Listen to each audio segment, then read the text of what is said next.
కేటీఆర్ అన్నగారి ట్వీట్ని నేను చూడడం జరిగింది.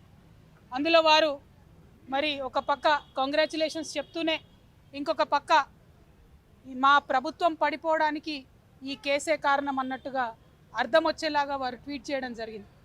ఇవాళ నేను పొద్దున్నుండి బీఆర్ఎస్ పార్టీ సోషల్ మీడియా ఏదైతే అనేక రకాలైనటువంటి కమెంట్స్ చేస్తూ ఉన్నారో, ఏదైతే మొత్తం బీఆర్ఎస్ పార్టీ ఇక్కడ రాష్ట్రంలో ఓడిపోవడానికి ఈ కేసే కారణమని ఒక ట్విస్ట్ ఇచ్చే ప్రయత్నం చేస్తూ ఉన్నారో, వాళ్ళందరినీ కేటీఆర్ రామారావు గారిని సూటిగా నేను ఒక ప్రశ్న అడుగుతా ఉన్నా.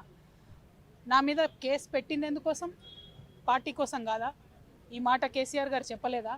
అత్యంత పవిత్రంగా నేను బతుకమ్మ ఎత్తుకొని ఈ జాతి సంస్కృతిని చాటి చెప్పినటువంటి బిడ్డను నేను. ఆ బతుకమ్మ ప్లేస్లో లిక్కర్ బాటిల్ పెడితే బీఆర్ఎస్ పార్టీ సోషల్ మీడియా ఆనాడు ఏమైంది? మీరు ఆనాడే ఎదుర్కొని ఉంటే ఈ గతి పట్టేదా బీఆర్ఎస్ పార్టీకి?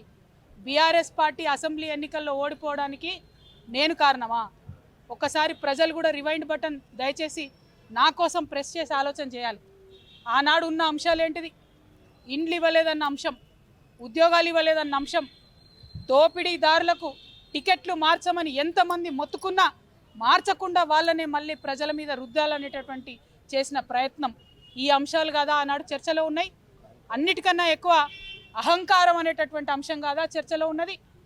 ఇవాళ వచ్చినటువంటి తీర్పుని మీకు అనుగుణంగా మలుచుకొని బీఆర్ఎస్ పార్టీ ఓటమిని నా మెడలో వేయాలని చూస్తున్నారు. ఇది కరెక్ట్ కాదు కేటీఆర్ గారు. మీరు ప్రజలకు జవాబుదారీగా ఉండాలి.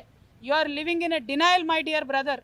accept the fact, understand what has happened during that election, take steps accordingly, fight it out in people. Do not blame me for this. Whereas the party supported me 3 years of the cases, did party social media support me? ఇవాళ పొద్దున్న నుండి సన్నాయి నొక్కులు నొక్కుతున్నారు. పెంపకానికి వచ్చిన court తీర్ప ఏందో అడ్డమైన రాతలు నేను ఆ సోషల్ మీడియా చూడను. దీనివల్లే బీఆర్ఎస్ ఓడిపోయింది అంటున్నారు. మరి ఎందుకు మాట్లాడలే? నేను పార్టీ కోసం కాదా జైలుకు పోయింది? మీకు తెలియదా ఏం జరిగిందో వెనకాల? నా మెడలో పార్టీ ఓటమిని వేయాలని చూస్తే ప్రజలు కూడా హర్షించరు. ఇవాళ నేను కోరేది ఒక్కటే, నిజాలు చెప్పండి దయచేసి.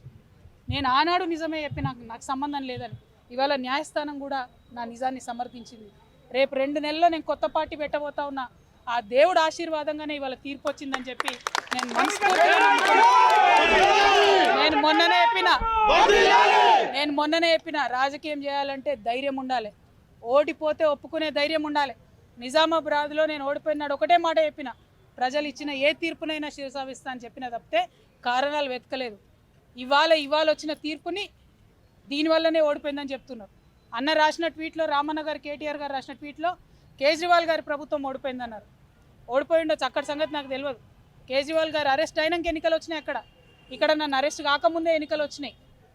మీరు ఫ్యాక్ట్స్ని ట్విస్ట్ చేసి సోషల్ మీడియాలో మాకు పెద్ద ఆర్మీ ఉంది, పేడ్ బ్యాచ్ ఉంది, నేను ఏది మాట్లాడినా నడుస్తుంది చెల్లుతుంది అనుకుంటే ఆ రోజులు పోయినాయి. దయచేసి నిజం చెప్పండి. నాకు ఆర్మీ లేదు, గిర్మీ లేదు, నాకు ఉన్నది గివిలే అబ్బా. ఈ పిడికెడు మందితోనే ఈ రాష్ట్రంలో ఒక కొత్త రాజకీయ శక్తి ప్రజల పక్షాన నిలబడి పని చేస్తాం.